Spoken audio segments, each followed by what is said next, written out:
So, my Algebra 2 students, we are going to finish the notes from Lesson 6-4. So you will notice I am on the back side of the notes. I plan to do the top 2 rows of examples, which are going to help us practice a little bit more with how radicals and rational exponents go back and forth. Today is more about the actually plugging number, actually reducing and working with numbers. So actually solving type examples here, as opposed to just going back and forth between forms. So, as you look at example A, you will notice it says the 4th root of x to the 3rd divided by the 8th root of x to the 2nd. And the first question you should be asking yourself is, can we divide those radicals? If you think back to our dividing rules, so the same as multiplying, in order to multiply and divide, our indexes are going to have to be the same. And you will notice right there that we have an index of 4 and an index of 8. So they are not the same. So the first step that I would like you to do is let's take these out of radical form and put them into exponent form. So we have the 4th root of x to the 3rd. It is x to some power. Think from yesterday. I kept saying that the index of 4, or the root of 4, is the denominator. The power of 3 will be the numerator, and so you should be telling yourself that this is x to the 3/4 divided by x to the, again, it's power over index, so x to the 2/8. Now, a smart thing to do would be to recognize x to the 2/8 reduces, and it will be a helpful reducing. So we can rewrite this still as x to the 3/4, but now divided by x to the 2/8 reduces to 1/4. Okay, now we have to dig into our exponent rules.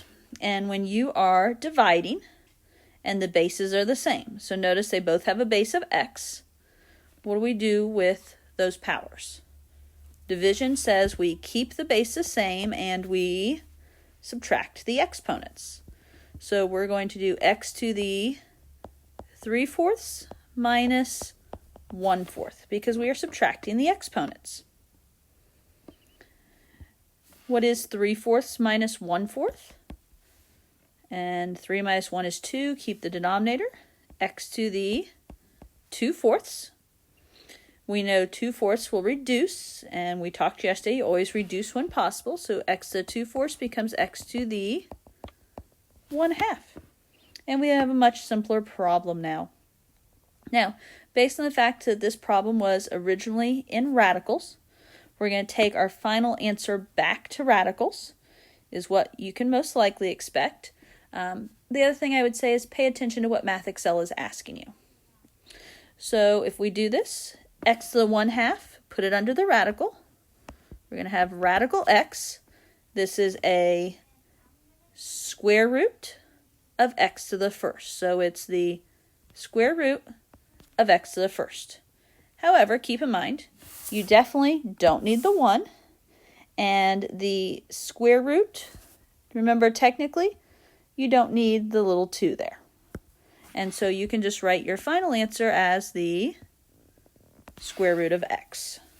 If it helps, I guess I could write over here that this was the 2nd root of x to the 1st, and thus simplifies to be the square root of x. Okay, let's go ahead and try example B.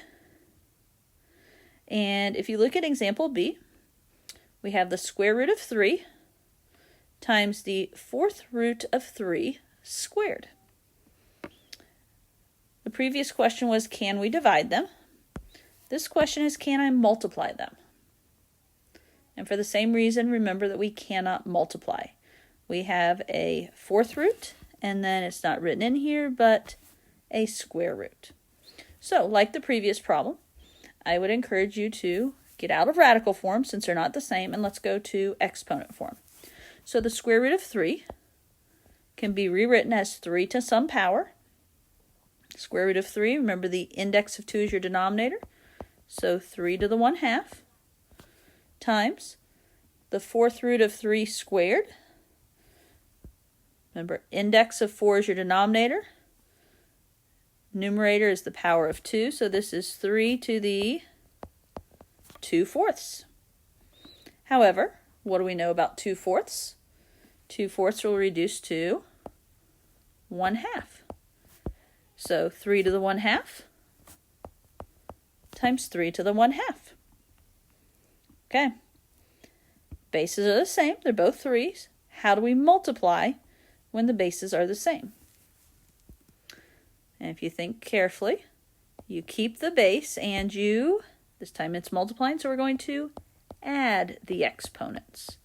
So we're doing 3 to the 1/2 plus 1/2. What is 1/2 plus 1/2? If you'd like, you could say 3 to the 2/2, because 1 plus 1 is 2 over the denominator of 2. But we know that 2 over 2 is 3 to the 1st. And we also know 3 to the 1st just equals 3. So all of that to say, final answer of 3.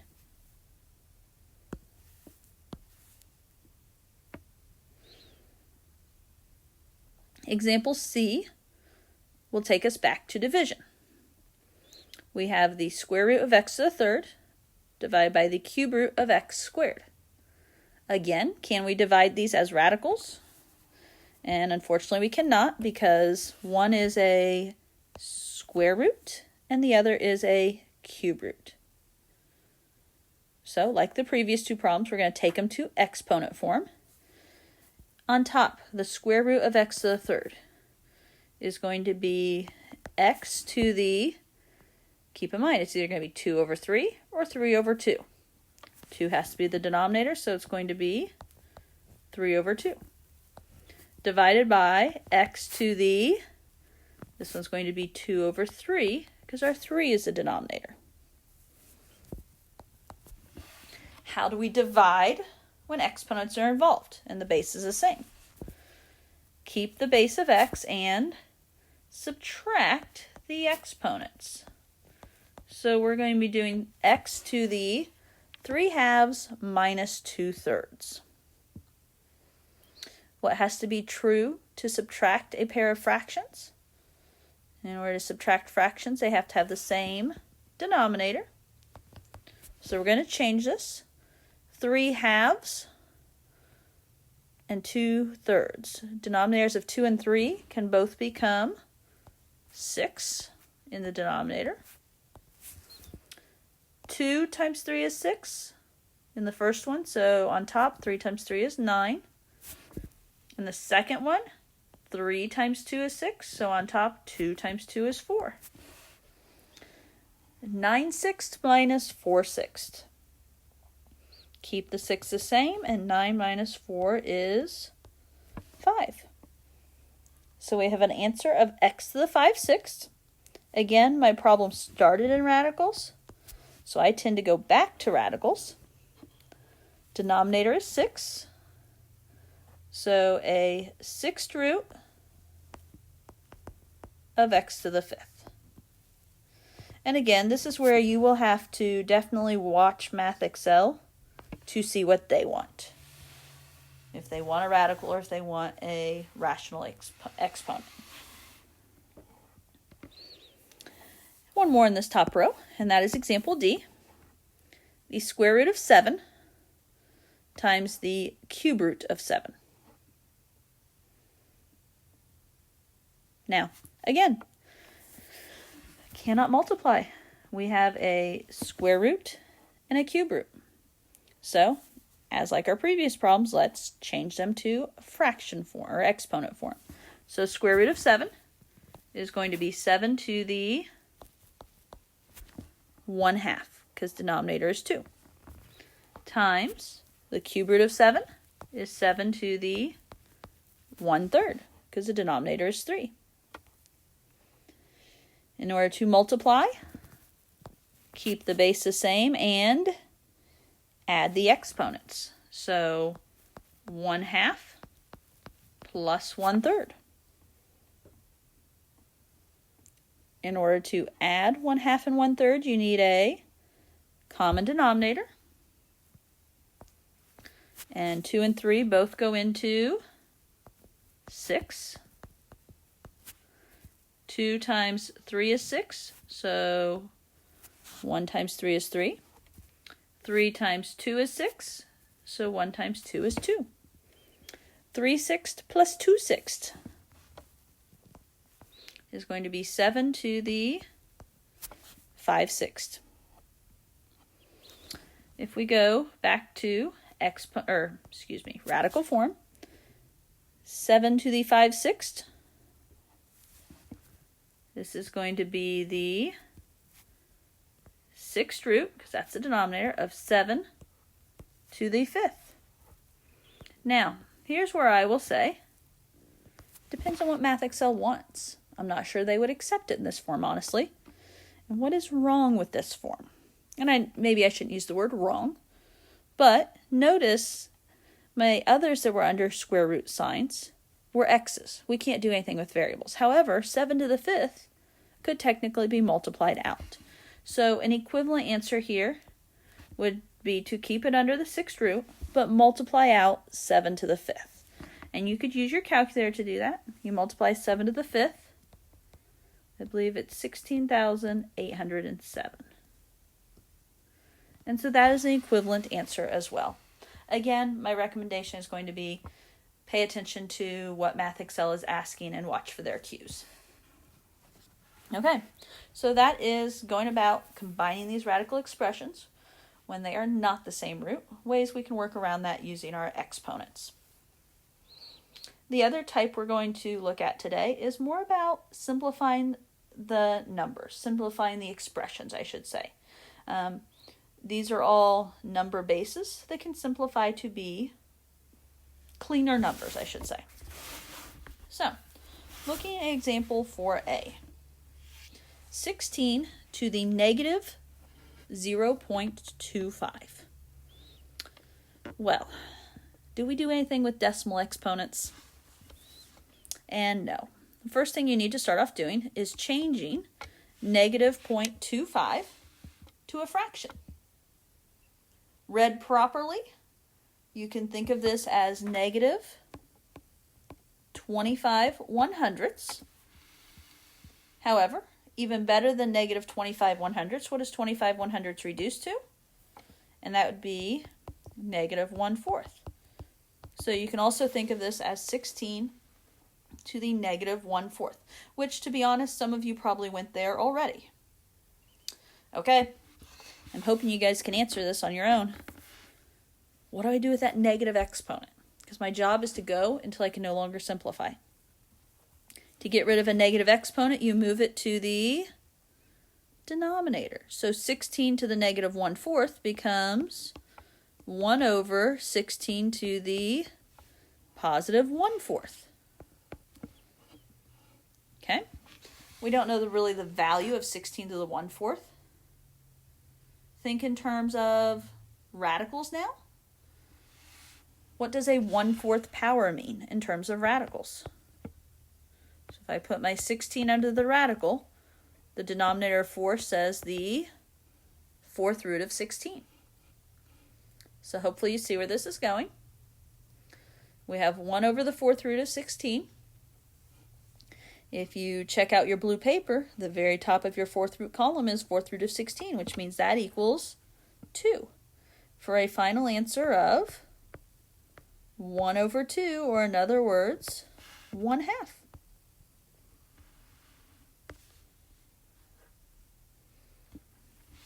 Okay, so that's kind of the point of these type of examples, if we are just trying to simplify. B, negative 32 to the 4/5. Now notice, this negative is just a negative base, a negative number. And so that's all right. Now, negative 32 to the 4/5. So, That means negative 32 is under the radical, 4/5. 5 is the denominator, so this is the 5th root. Now, because I'm thinking, oh, I can do the 5th root of 32, I'm going to write this as the 5th root of negative 32 raised to the 4th. And this is my preference because I can use my blue paper, or the fact I know the 5th root of negative 32. I can get that number and then raise it to the 4th power. If I do negative 32 to the 4th first, I have to figure out negative 32 to the 4th, which means grabbing my calculator, and then turn around and do the 5th root. So I tend to do my roots first. If they're numbers, I can simplify. So the 5th root of negative 32. Well, what do you notice on your blue paper about the 5th root of 32? 5th root of 32 is a 2. What about the 5th root of a negative? If it's an odd root, the odd root of a negative is a negative. So the 5th root of negative 32 becomes negative 2 raised to the 4th. Negative 2 times negative 2 is positive 4 times negative 2 makes it negative 8 times negative 2 makes it positive 16. So simplifies to be a final answer of positive 16 because 4 negatives multiply to be a positive.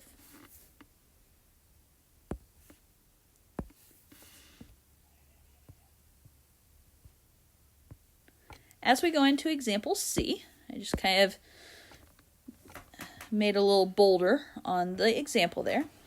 It's 32 to the negative 3/5. Do realize that that is a negative there. Okay. Negative exponent. Do you remember what to do with a negative exponent? To get rid of a negative exponent, you move it to the denominator.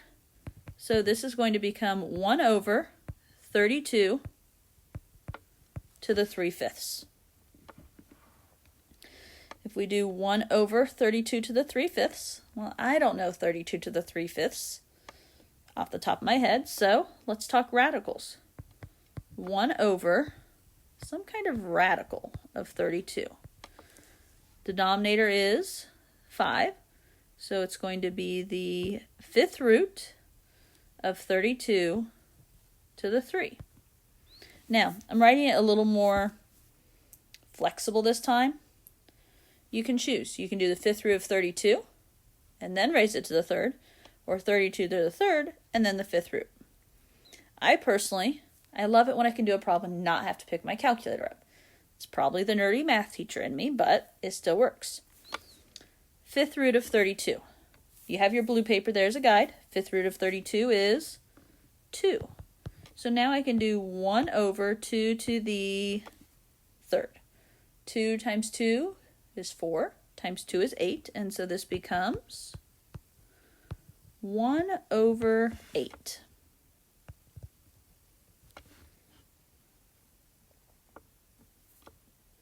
Okay, almost there.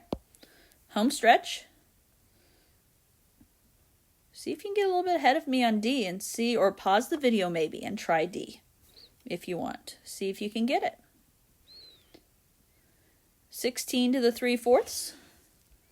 I don't know anything about 16 to the 3/4, but what about radical? 16's under the radical. Denominator is 4, which makes this the 4th root of 16 to the 3rd. Again, I don't know 16 to the 3rd, but I know the 4th root of 16. 4th root of 16 is 2. 2 to the 3rd then is 8, especially since we just did that on the previous problem.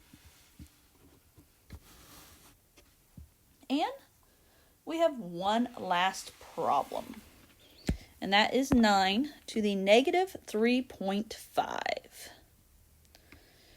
So, what do you know about negative 3.5? If we try and go fractions, this is negative 3.5. But we don't have a rule for mixed numbers. So just like we talked in class yesterday, we want to do an improper fraction. So remember, it's going to be negative still. 2 times 3 is 6, plus 1 is 7. So this is going to be 9 to the negative 7 halves. To get rid of a negative exponent, move it to the denominator. So 1 over 9 to the 7 halves.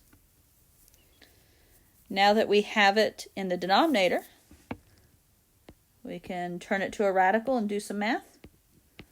1 over, okay, what do we know about 9 to the 7 halves?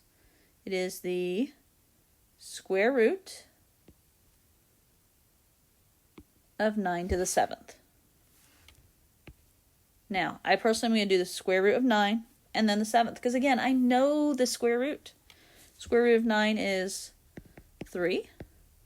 So this is going to be 1 over 3 to the 7th. I don't have 7th roots on your paper to help you reverse this, but 3 to the 7th, use your calculator. Do it on the side of your notes. 3 to the 7th is 2,187. So this ends up being a final answer of 1 over 2,187. Okay, that concludes what I'm doing in the notes for the second day of lesson 6.4. For Monday, your job is to finish the homework in Math Excel on lesson 6.4. If there are some tough ones, bring your questions on Monday, and we can definitely have a little bit of time to go over questions on Monday because we won't have a new lesson. And then I am also always available email if you run into other issues that can't wait. So I hope you guys have a good rest of your Friday and a great weekend. See you Monday.